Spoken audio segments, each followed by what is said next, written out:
Hey everyone, welcome back to Contractor Evolution. Benji here. Igor will join me in a second. Now, a growing company needs people to step up, lead divisions, initiatives, and small teams. And while this may be plainly obvious to you, what is less clear for a lot of us is how do you actually assess whether or not someone has what it takes to step up to the plate and be a driving force in your business? What traits do you need to interview for before making someone a general manager, a site supervisor, a crew leader, or some other leader within? In today's episode, Igor and I tackle this question, having completed north of 1,000 interviews for a multitude of leadership roles. So what we talk about are the 3 critical traits every leader in your business needs to have. We get into the specific questions you need to ask during an interview to assess this. And lastly, we talk about what's at stake if you don't. So let's get into it. You're watching Contractor Evolution, where we unpack the systems, tactics, and skills you need to take your fast-growing contracting business to the next level. You're here to learn what it takes to scale up, work less, and increase profitability. You've come to the right place. Stay tuned to learn what separates the new breed of contractor from the old school, and welcome to your ultimate guide on the business of contracting. Hey, just before we jump into things, I wanted to let you know you can get the free resources that we talk about in this episode in the show description. So hit pause right now, go download them, and they'll be waiting in your inbox by the time we finish this episode. Hey everyone, welcome back to the show. We've got a really fun conversation planned for you today. This is going to be a chat, just Igor and I. We want to talk about 3 characteristics that I would consider must-haves. These are non-negotiables. You want all 3 of them together when you're hiring specific roles, especially leadership roles. We're going to get through the list of the positions that we think these traits are essential for, but that's essentially what we're talking about today. What they are attainment. So it's someone's goal orientation. It's someone's fundamental. In other words, their capacity for stress.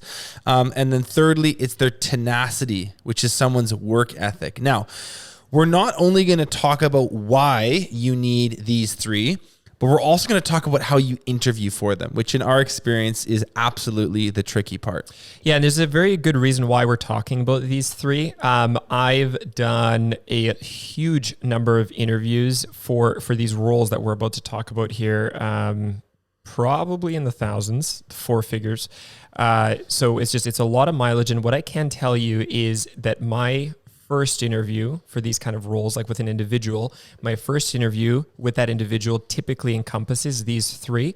Why? Because yes, there's other stuff to look for. Absolutely. Are they naturally precise? What are their values like? What is their ability to learn, their introspective ability and understand themselves? There's this other stuff, but I don't even bother wasting my time going there if they're weak on these 3. Right. So they're kind of like the deal breakers. I don't even go from here if they're not strong in this area. So Benji, the kind of roles we're talking about here, the key stuff that comes to mind in our industry, general managers. Mm-hmm. Okay. When you're interviewing and selecting for GMs, for operations managers, for sales managers, production manager, project manager, people that oversee at the project level, even site foreman, crew leads, site supervisors, and then really important in sales, whether it's people that lead sales or actual just sales people. These traits are really quite important. You see the word manager come up a lot, supervisor a couple times. These are generally speaking leadership roles, decision-making roles. They need to be problem solvers. They're people that drive stuff. Are there positions on the org chart for whom these 3, attainment, fundamental, tenacity, are not important or just less important? Yeah, I'd say the word less important. Definitely, they wouldn't be on my primary interview list. They wouldn't encompass a early first interview for stuff like someone leading office type activities. An office manager, not as important. a secretary, accountant, or stuff like that, where it's a bit more administrative. They don't really need to drive tangible results, whether it's sales or production. So for stuff like that, I'd say there are other more important traits, such as their level of like precision and detail orientation and that kind of stuff. I don't know if I'd say like my office manager needs to have extraordinarily high natural goal orientation. And I want to be super clear to make this point. We are not at all saying that an office manager is less important than these other roles. What we're saying is the traits of attainment, fundamental, and tenacity are less essential for office managers. You'd be prioritizing other stuff. Absolutely. And maybe we'll talk about on another episode what you'd look for in those positions. The other place I think where this is it's a nice to have, it's a bonus, but it's not an absolute need to have, would be for more like worker bee positions, like laborers, technicians, job site men and women, people that are like doing the manual labor. They're on sites every day. They don't need to solve problems. They don't need to put out fires with customers. They don't need to make decisions. You put them on a task, they complete it. You put them on another task.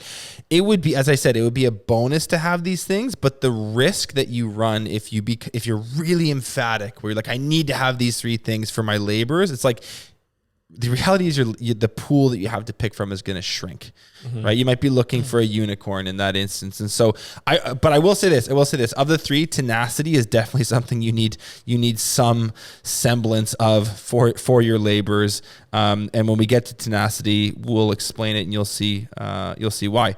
So what we're going to do for all 3 of these is we're going to define it. Let's just talk about what we mean.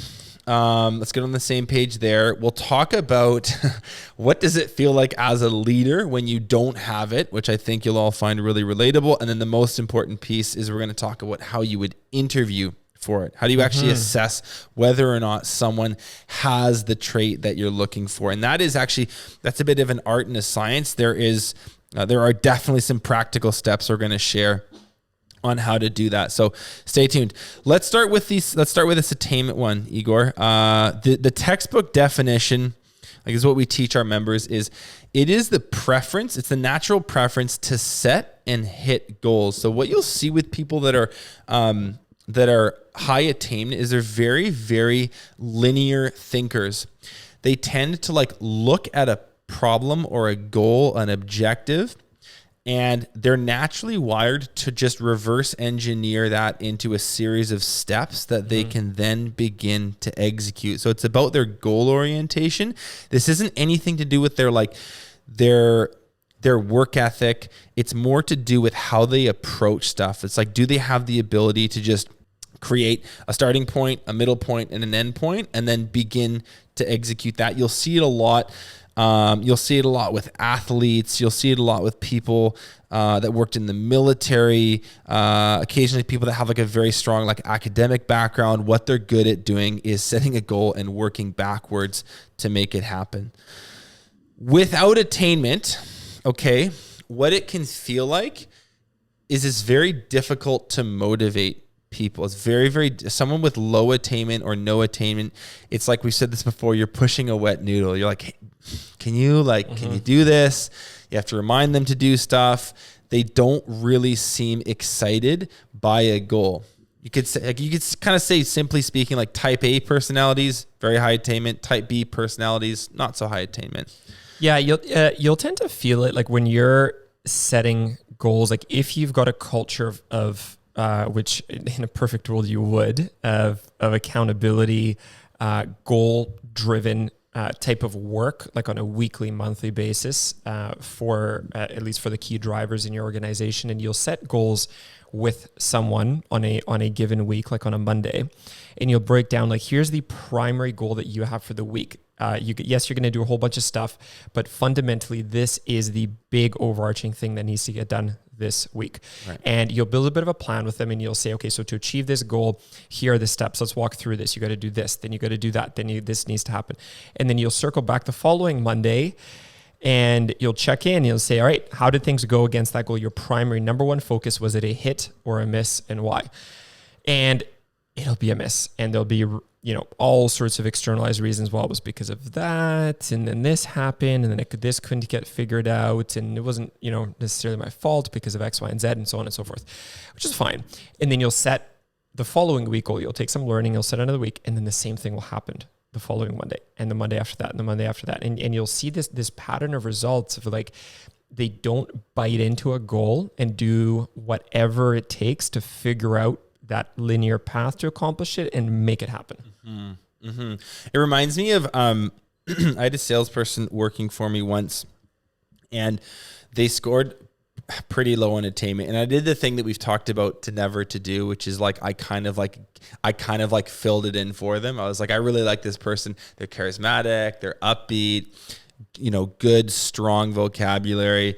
They sort of like looked and felt like a salesperson would, but I could tell when I was interviewing them, like they didn't really have a strong, which we'll talk about how to do this in a sec. They didn't really have, the strong background of setting and executing goals. But I liked them. So I was like, they'll probably be okay. This person, I had to it's like pushing a ball uphill. You're like, did you do your follow-up calls? Have you done your reminder calls for the estimates you're doing next week? What's the sales volume that you brought in this week? And it was always a miss. I constantly had to be a combination of like a motivational speaker for them, a cheerleader for them. It's really, really exhausting, especially when you're starting to like take hats off as a business owner and you're like, hey, here, you do this. I don't really want to worry about like your commitment to this goal. You just want it to matter to them. And when you have really low attainment, it's just, it's the best way I can describe it is it's super, super exhausting. That was a sales example, but you'd have something very, very similar if you had a project manager with low attainment or a crew leader with low attainment. Yeah, and it's a completely different ballgame and a totally different feeling as a leader when you're working with someone that naturally has high attainment, because they will take onus on the responsibility. Like, I got it. Yes, they need you as a leader to bounce ideas off, to give them the strategic direction, to think through the path to achieve it. And then they're like, hey, I'm good, I got it, I'll report back next week. And it's like, boom, I did exactly what I was told. So how do we interview for this? To take us through like the steps, the questions we ask, what are we looking for? How do we score them? If we say it's very, very important, let's go through the tangible steps. Yeah. So the first thing I want to say, like the underlying principle of interviewing with this is that you're looking for a track record of the same type of behavior of what we're looking for now previously in their life. Okay. So you're looking at their life background in different things that they've done. And it can really be in everything. It can be in their past work, in sports they've been very active in, even in school. It doesn't really matter. But the key principle is that you're looking back so from today backwards. It's not about the future. It's not about what they have going on right now. It's about the history of what they've been through and what they've done in their life, where you're trying to see patterns of this. And I think it's really important that an interviewer is really honest with themselves and can look at objectively of like, has this person showed a definite history of this or not? Yeah, because you might really like them, which is you what I might did. really like them, and they're like, this guy's so nice, and he gets along, and he likes me, and he's cool to hang out with, and he's interesting. But none of that matters in the context of this. Is like, does this person have a history and a background in demonstrating this over and over again? Okay? So how do you assess that? Yeah, so how I assess it is this. So let's just start. Let's start with we're going to talk about interviewing for attainment here. So here's how I do this one. Okay, and the way I ask the question is actually pretty important, and I want them to think pretty deeply. So what I'll often do is I'll actually take a break in the interview for about 5 minutes where I'll leave them alone. And what I'll say is, okay, at this point, I'm going to go, you're going to do whatever. You're going to go grab a glass of water. Would you like me to bring you some coffee? Whatever it is. While I'm gone for a few minutes, here's a blank piece of paper and here's a pen, Benji. Okay. And I'd like you to be here independently. And I want you to take a few minutes and I want you to deeply think about the 3 most important, biggest goals that you've ever set for yourself in your life. Right. And then you leave the room. And then I leave them with that. Okay. And that's a big question, right? Huge. I'm asking like, what are the most significant, biggest goals you have ever set for yourself in your life? And it's interesting because, as you're listening to this, just sit and ponder this yourself. But some people have really, really big things to say, and other people have very little to say. And that's kind of what you're looking to understand. And so then you leave, you come back in a couple minutes, and you start with the first one, okay? And I get into each individually, and I go sequentially from the first example to the second, if there's a third, and I'm now trying to really dig in and understand what was happening for them and how they went through that experience. So first question as I get into the first one is like, why was that goal important to you? Like, what was in fact so significant about it within the context of your life at that point? So I'm trying to like really put myself in their shoes and understand like what was actually meaningful about this. Because remember, you asked them, what is the most important meaningful goal in your life? So that's the first place to start, is like, why was this meaningful? And I'm trying to get a context of what was going on in their life in general. What was the deadline to achieve it? I'm trying to understand, like, was this a very defined goal? Like, I had to accomplish this by this period of time. What steps did you take to hit that goal? Because as you said, Benji, someone is a very linear thinker. They're naturally going to do this. They're going to say, I need to achieve this, and here's how I'm going to go about doing that, right? So if someone got their start in construction by working a really, really difficult construction job as a laborer or roofing or whatever, because they had to put themselves through university, and they grew up in a lower income family, and they had to make $18,500 in a summer to pay for school and to support themselves throughout a school year. And there was no other way they were going to get through school. And it was really important for them, for X, Y, and Z reason, that they finish college. They will, a person with high attainment will automatically look at like, what are going to be my very linear steps to make that amount of money this summer, right? There's a process to that. You can map it out. So that's kind of what I'm looking for. Like, is there a natural, do they take a very linear take to the steps that they're going to kind of go to achieve that? And then what I want to know is, how did they work through those steps? Did they actually follow through on this plan that they set out for themselves? And then did they achieve it or not? And I'm really digging deep to understand their journey through each of these examples. So how much does that matter, the hitting the goal or not hitting the goal, when you're interviewing for attainment? I mean, it's important, because I'm not going to hire someone that misses all the big goals that they put out. That's not a good sign. But I would say what is even more important is the process that they go through to hit it. Someone can achieve goals where, maybe they were important goals, but they got lucky, or they were very talented. Like, what I'm really looking for is like, how do they have this natural pre-wired ability to go and just like figure out a linear path towards achieving goals? Because remember, that's what I want them. That's what I'm looking for in them as I work with them long term. That's what the role demands. Exactly. That's what the role demands. So here's something that occurs to me, like listening to you walk through that, is like, anyone can set goals. Mm-hmm. Right? Like, anyone can be like, I'm going to run a marathon. I'm going to run an ultra marathon. I'm going to be a millionaire. And like, we live in a culture now where that's actually become quite normalized. Like mm-hmm. talking a big game is like cool. And the life that you portray, that you have on Instagram, matters to people. Not to be crude, but like, how do you cut through the bullshit? Because there's going to be a lot of this when somebody, mm-hmm. how do you, is it just obvious from the examples? Is it obvious from like the detail with which they're able to describe things? Like, how can you sort of separate, like, hey, this guy is a legitimate goal setter, and this guy's just blowing smoke? Yeah, it's a great question. So you really, really shouldn't be rushing through this section. Sometimes people ask me, they're like, holy shit, like you do 2 to 3 interviews of like an hour and a half each with someone. That's like, what do you even talk about? Well, this is the kind of stuff, right? Think about it. If you're going to unpack 3 big examples of this to a level where you're trying to put yourself in their shoes, you're going pretty deep with this person, right? You're talking, so if you've not been a runner before, and all of a sudden there's got to be a good reason why, but let's just say completing a marathon within a certain time is really important to you. And there's this like elaborate set of steps that you've laid out to go from not being a runner at all to completing a marathon in a certain amount of time. It's going to be related to training, to nutrition, to sleep, to the mental game, all that stuff. And you're going to have to practice it. If I'm getting into that example with you in the whatever 6 months that you spent training for this, if I'm really putting myself in your shoes, we're going to have a good like a fairly thorough conversation. I don't know if I'd put a time to it, but it'll probably be like 30 to 40 minutes. Yeah. We're going to really get in there. You'd have to be like a real expert bullshitter to give me that level of detail if you're blowing smoke. Right. Right. So Right. I don't know, maybe probably there've been people that have BS'd me throughout an interview process. It's very possible, but I would think that it's quite rare because of the depth that we're getting into. Someone would have to be like quite a master liar to portray all those intricacies in an authentic way. Yeah, because you're examining this very closely. You're looking through a magnifying glass at every step and the details and the thoughts they had and the emotions they experienced and what was the outcome in the end.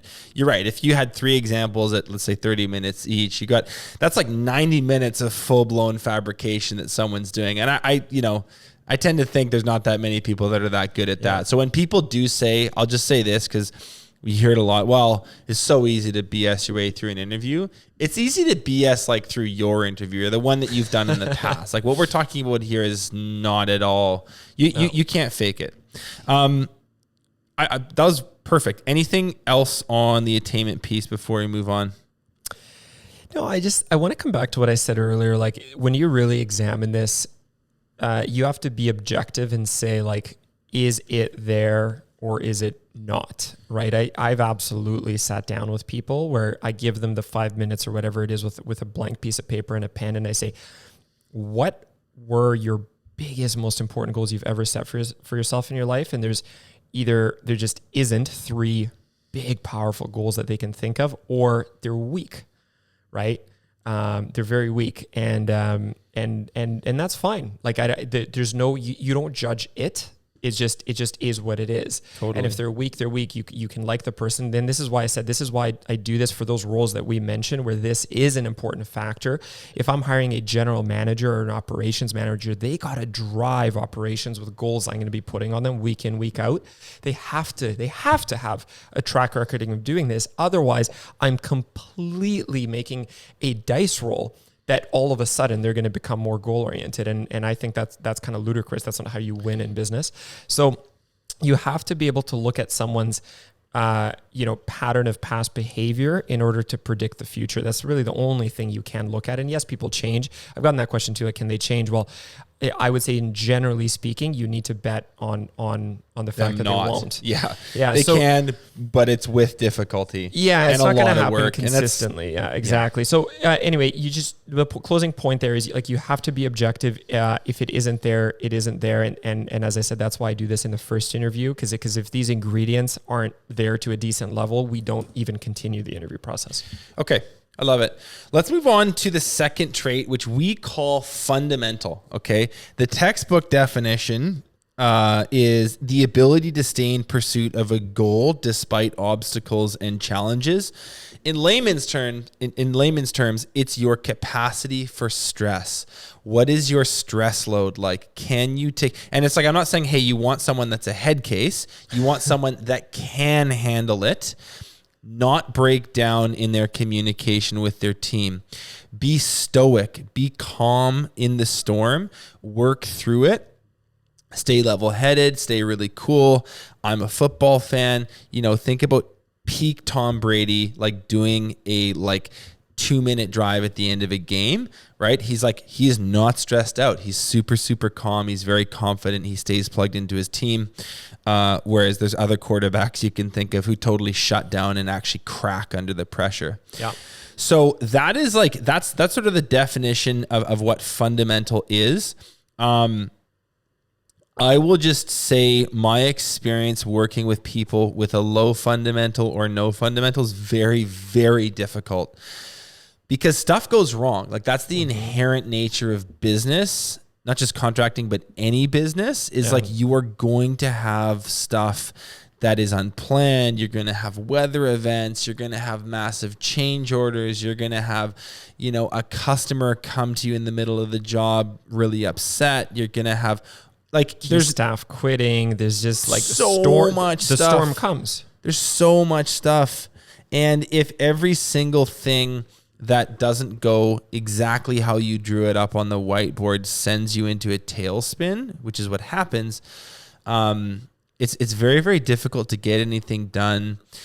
these people can be quite toxic for a crew. Like if you have someone, think of a job site and one person out of 3 has a really low fundamental, what that means is like that person is often blaming people on the crew. They're blaming the weather. They do a lot of finger pointing because the stress gets to them. So it's very, very, very problematic. And that's why when you think back to that list we went through before, right? You're talking about general managers, operations managers, salespeople, project managers, site foremen, crew leads, etc. You have somebody that's a stress gets to them in those positions. Those are leveraged roles, and that actually multiplies throughout the people that report to them. Benji, one other key point I want to add to is that stresses and obstacles also just as much come from outside of the work environment for people, right? Like just think about all the complexities that come with life. Such a good point. With children, with marriage, with parents getting older, with, you know what I mean? Like world events, people, they're one person, right? Like their life in work and outside of work, and someone who is unable to handle obstacles, stresses, pressures, and stay, as you said, calm, cool, collected, in communication, like they do their thing. They're going to get crushed from different avenues, right? From work pressures, but also outside of work. And that's, I think, what makes it very difficult to work with these kind of people is, they lose it wherever stuff comes from. Now, as we said before, there are some positions in an organization where you don't need a crazy high fundamental, and that's okay as well. But for the stuff that we listed off, this is absolutely not optional. And I think if any of you have worked with someone with a low fundamental, you have firsthand experience and know why. Do you have any, do you think of an example of someone that you've worked with where this was a problem? Yeah, I really ran into some major issues like early on in my career where it was, and I remember it was one specific year where I had a number of managers on my team where I did not qualify this as much as I should have. And it was a huge issue that came out from 3 or 4 of them in the context of, so it was one summer peak production time, and it was a variety of different things. I remember one guy had like a massive blow up with his girlfriend, like really ugly, and it threw him for the biggest tailspin. Like he was, but I mean to the point where like he was completely MIA and had crews relying on him, tons of customers relying on him, and a packed production schedules. Like think about it, it's like if you fall behind this week, it's not just you're never catching up. You're never catching up because there's nowhere to put that. Now everything ahead is compromised, right? Because we're loaded the week after and the week after and like 10 weeks after it's full. So I had to take over. I was literally working like 75, 80 hours a week. And I had a number of other issues, as I said. It's just, this kind of stuff can be really limiting because you can't lean on these people when stuff gets super difficult for them. As something as I'm not going to call this super simple, but as relatively common as a bad breakup, because that does happen to people, especially at that age where you just have girlfriends and boyfriends.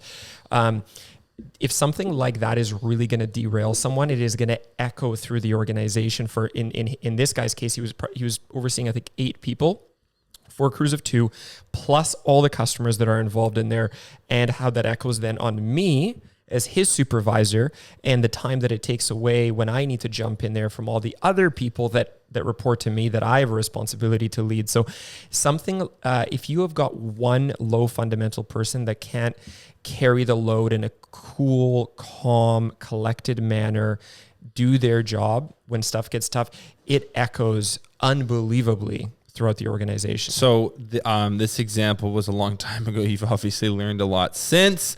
What do you do now to interview for fundamental? How do you assess whether or not someone has this all-important trait or not? Yeah, so great question. You don't make assumptions. Just like I said in the previous example with attainment, you don't make assumptions that they will change. You're completely and objectively looking at their past track record. Okay, so I leave them with another blank piece of paper, and I say, all right, I want you to think about the 2 most stressful times that you've ever dealt with in your life. Okay. And let me just put one big caveat to here. typically some pretty deep stuff comes out for people. This is not the first thing I get into in an interview. Typically, we've done some sort of discovery kind of opening chat even prior to the first interview, where I've gotten to know them just on a personal level, because I'm like, do I even like them as a person? We've spent a bit of time interviewing. We've had just at the beginning of these interviews, I spend a bit of time in just natural, relaxed rapport, getting to know them, because I need them to trust me and be pretty open with me. So do not interview for this first, because for that reason. Yeah. It's like if you sit down with someone, you're like, hey, nice to meet you, Sheila. Yeah, you're interviewing for this position. So tell me about the most stressful and difficult time of your life. Exactly. You're not going to get the answer you want. They'll deflect, or they'll make something up. You need to have you gotta have some foundational relationship. trust with this person. Yeah, okay. Exactly. So keep in mind, this is like we've spent some time together by this point. So, but the key is that's the question. And I start with the first example, and the first thing I'm trying to get into is like, why was this so stressful? What made this so difficult for you? Right. And as I said, like some pretty serious stuff comes up, right? It involves huge transition points. It can involve ends of relationships. It can involve end of life kind of scenarios in people's lives. It's typically pretty deep stuff. And what I'm really trying to understand is like, why was it so difficult for you? And what else? Here's the key one. What did you have going on in life during this time? Why does that matter so much? Because that's what I'm really trying to understand here is like, as they've really gotten rocked, which most people have, like relatively few people just have calm seas their whole life. How were they able to manage and handle all of the other things that have been going on? Right? Because we don't live in a solitary life. Typically, like, you are still responsible for things, your children, your family, your work. Like, we do rely on people. And when you're going through really, really difficult times, like, you still have a responsibility for this, right? So like, I was just 10 days ago on the other side of the world, my grandfather, who my whole life I've been so close with, unfortunately passed away. And it was a really, really hard time for me and for my whole family, of course, not to mention my grandmother and supporting her, for, a month and a half prior to him passing away. And the reality is, unfortunately, is that I have a huge responsibility to all sorts of other stuff in my life. I'm leading a lot of people. They rely on me for stuff. As traumatic as that and difficult as that was for me, doesn't mean that I can just exit out of everything completely and drop off the face of the earth. That's the interconnected world we live in. So what I'm looking to understand is, how well are they still able to do what they need to do, at least at a basic level, and stay calm, cool, collected, and get it done. So that's kind of why I'm asking those questions of like, what else did you have going on in that time? And then I'm getting really deep, like peeling back the onion, as I like to call it, of like, I want you to put me in your shoes. What did this period of time look like for you? Paint the picture for me. Like, I'm talking the specific months, the specific weeks, the specific days. And I'm trying to understand, like, how did that stress affect these things that they were going after? Okay.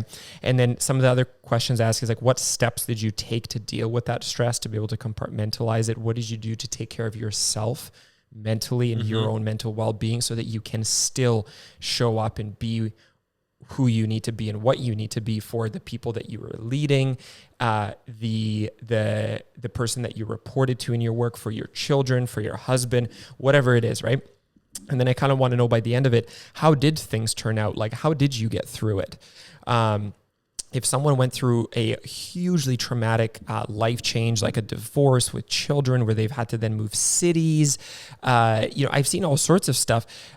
Someone that just like lost it, and then they've left their job, they didn't fulfill on their responsibilities, they just like went quiet, exited. Those are bad signs. Is this line of questioning easy to like BS your way through? Like, just to play devil's advocate, like, somebody might go through this. They might know that handling stress is important to the position that they're interviewing for. And they might say, like you said, everyone has been through some, they've been through dark times. might they like paint a brighter picture of how they handled it and say, yeah, I look after my duties and I totally was fine and I was calm and cool and collected. Like, do you see what I'm saying? Like, is this something that you can kind of squeeze your way through or BS your way through, or is it unbelievably obvious? So if I have any inkling that there might be some sugarcoating on any kind of story, or typically what it looks like is they're avoiding details or they just don't get into it as much. This is one of the big things that I use reference checks for. Obviously, I don't do reference checks of like, Sheila's pretty awesome, isn't she? Yeah, you really liked working with her, hey? Like that. These are not reference checks. That accomplishes nothing. It's like I know the individual I'm calling because this individual came up in the story organically. So again, it's not like, well, who should I call for your reference checks? Like, you get to know these people, like where they're working at a certain time. And when I talk to Tom, who let's say Sheila reported to, I say, okay, Tom, thanks for taking the time to talk to me. I want to get into 3 different scenarios, okay? Can you please think back? It was July 2013, okay? Sheila was reporting to you at this company. This is what you guys were working on at the time. If you remember, she had a really difficult breakup with her boyfriend. As a result, she moved back to New Jersey and continued working remotely. And you guys had this, and this project going on. Can you tell me a bit about her communication with you during those 2 months? Right. Okay, so it's very specific. Like I'm getting into, I'm just confirming if I have any questions about it. I'm trying to kind of understand those very specific scenarios and what they look like from another angle. You're sort of corroborating her, what you've been told in the interview versus what this reference check is telling you. Yeah. Exactly. Okay, cool. So that's fundamental. Again, key point is you're strictly looking at the past. And you need to see a track record that they've been able to handle some sort of stress. This one is one where we say, someone's ability to stay in pursuit of a goal despite obstacles and challenges. Someone not having this, if they need it in a role, like they're a sales manager, they lead a bunch of salespeople, or they're a production manager. If they really shut down, which I'm sure you've seen this. I've had people in an interview be like when I'm talking about this, be like, man, this really got to me. I was literally just like locked into my living room for 6 days and like didn't reply to anyone. It's like, well, that's good to know. Yeah. But the repercussions of that to your business are huge. And as much as you might feel for someone and the difficult things they go through, like at the end of the day, like your responsibility in this role of your life, at least, is to ensure the viability of the organization. So that's why you got to look at it objectively. That's fundamental. Okay. Last one, third and final, is tenacity. Let me walk you through what this one is. We'll talk about how to interview for it. So tenacity is like the preference to overcome challenges through pure hard work. You might want to describe this as someone's gutsiness. You might want to describe it as their work ethic. You might want to describe it as their intensity level. Do they put it all on the line when they have to? This is different. We talked about attainment earlier, which is like someone's goal orientation. I think sometimes people get these two mixed up. Goal orientation, linear thinking, creating steps, that's different than tenacity. What we're talking about here is just like, hey, when it is on the line, does somebody have the ability to put their back into it? Is their natural intensity of work quite high? Would you agree with that? Yeah, I think that the key thing that comes to mind for me when I'm looking at someone's tenacity is like, can they get it done when they need to? Okay. So I could tell you from my personal experience, and I'm sure this is true for every one of you, is that you've sucked at stuff in your life at certain points, right? Like when my experience and skill level at something has been low, I'm not very good at it.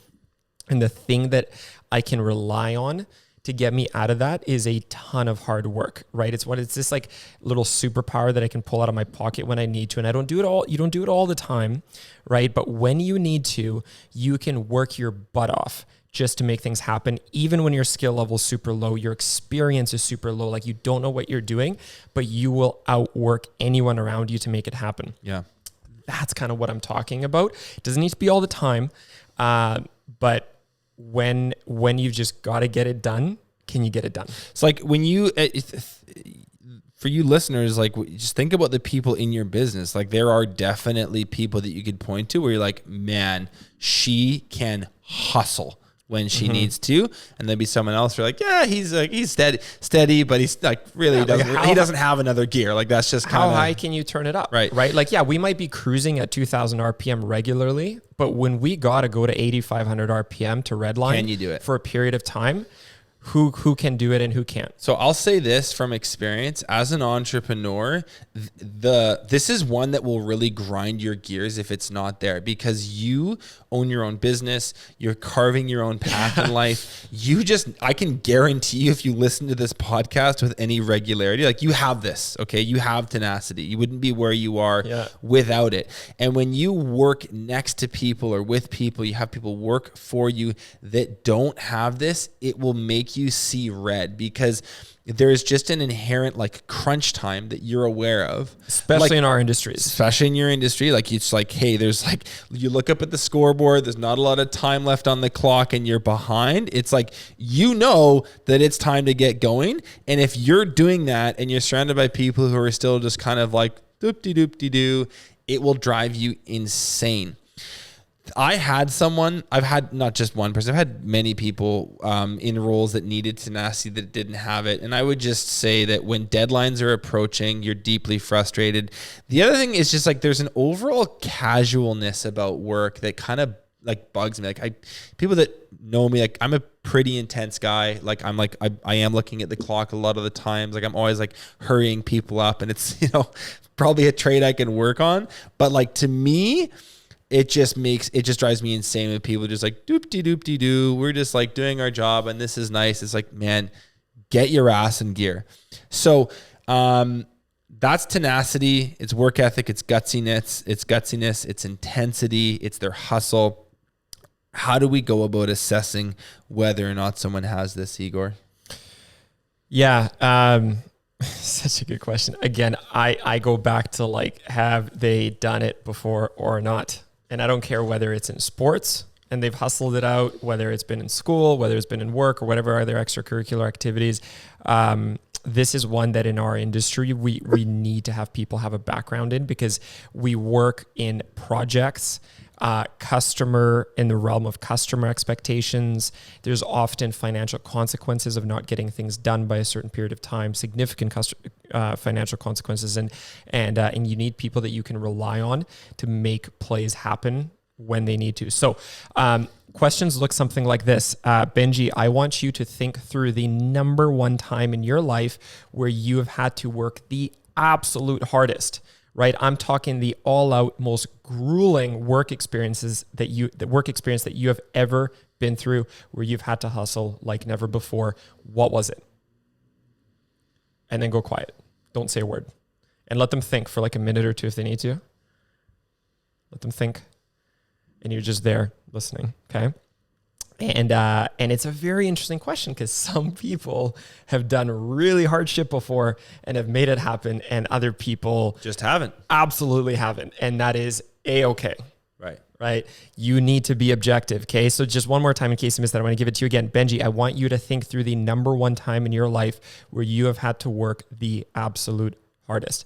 What was this most grueling work experience that you've ever been through in your entire life, where you've had to hustle and make things happen like never before? Right. And so just to play on that, if I was like, well, I worked for 6 years as a tree planter, or I worked on like a diamond drilling rig where we worked 12-hour days for 3 weeks in a row in -40, or I was like, hey, you know what? Like I was a firefighter and the job was extremely demanding. Like these are things where you're like, okay, this is great. But if someone goes, you know what? When in high school, like I needed to save up for university, so I was like a babysitter for 2 nights a week. Not a strong example. That would not work. So, so to some of those first ones that you mentioned, so what I'm going to get into from there is I'm going to unpack that answer to almost like gauge the validity of it, essentially, right? And I'm saying like, what were you doing at that time? Like, what did you have to make happen? Okay. So I'm kind of getting in there, and then I'm saying, okay, well, like, what was the most difficult part of that job or of that time period that you were going through? And what I'm actually trying to get to is, I'm like, hey, Benji, like, tell me, like, what was during that time, what was the very hardest week what did those days within that week look like? Like, paint the picture for me. How long did this last for? How long were you doing this for? And then I'm trying to get into their mental game. Like what were you doing and how long were you pushing through this, right?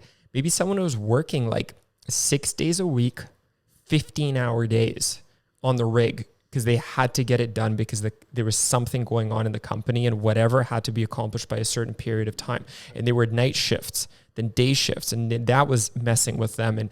And the whole time on the job, it's super cold and it's outside and it's physically grueling.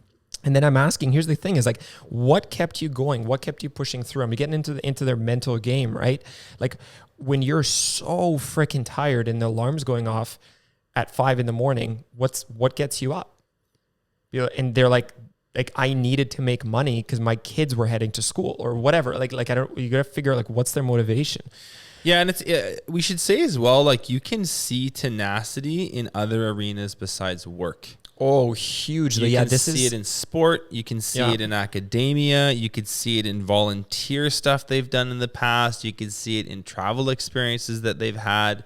It's not just like, hey, like what are hard jobs? It's hard times in your life where you had to grind it out. Yeah, almost nowhere have I seen where someone will be like a huge hustler and be able to rev it up when they need to in like sports or whatever, and then just not be able to do it in work. People are who they are. They're typically wired in this kind of way, if that makes sense. So if the person's got it, they got it, and if they don't, they don't. Any other thoughts on like judging the quality of the example? They need to have I think that one of the things I'm really looking for is like there's reason and something that drives them to do this, right? Like it's got to be deeply like ingrained. It's like often what you hear is like, this is why I was doing it and this is what's driving me, and I just got to get it done, right? And you'll see that in a couple different instances. Again, if you're listening to this, right, you're an entrepreneur, you might have a bunch of character flaws, but typically this isn't one of them. Yeah. And if you just think about yourself, like there's an element of like, when you got to get it done, I'm talking to you get it done, right? And that feeling that you have when you're just like, well, I'm just going to make it happen. That's kind of what you're really looking for. And that's what I'm judging and evaluating. I love it. Awesome. Let's bring this home. I'll just kind of recap what we've talked about, guys. You need 3 things, right? You need attainment, fundamental, and tenacity. We've talked about why you need them. We've talked about how to interview for them. Do not hire a general manager, an operations manager, a sales manager, a site foreman, a crew lead, a salesperson. Like, don't hire anyone that drives something in your business without these 3. 3 or 6 months later, you will be utterly disappointed with the results. No matter how much you like them, no matter how nice they are, how charismatic they are, how well they'd fit in to the rest of your team, these like deep hardwired things, this stuff starts to show up later on when the going gets tough. Igor, any closing thoughts on this conversation? Yeah, I just want to leave with one quick but important piece is that in my experience, these are pretty deeply ingrained character traits into people. There's like, I would call them like natural preferences and abilities that a person has since they're very, very young. And we can debate whether, people are born with stuff or, nurtured at a very young age. But either way, it comes like very deep rooted and it comes from when someone's quite young. Many things in business can be trained and coached, and you have a huge responsibility to train and coach your people as a leader. But these are, I think, natural ways of operating, right? It is like an ingrained operating system that people have. Like you either are naturally wired to think linearly, to set and hit goals, or you're not, right? Or you're able to hustle and just get it done when you need to, or when you're not. You're able to carry a load of stress and maintain cool, or you aren't. These are very difficult things to train and coach, okay? So that is why it's so important for you as a leader, as an entrepreneur, and a selector of talent, really, to understand these 3 concepts and also to be able to interview for them. Cool. I love it. Thanks for listening, everyone. I hope that was valuable. We will be back next week. Thanks so much for watching this episode of Contractor Evolution. If you've already subscribed to our channel, consider sharing this episode with another contractor who you think needs to hear it.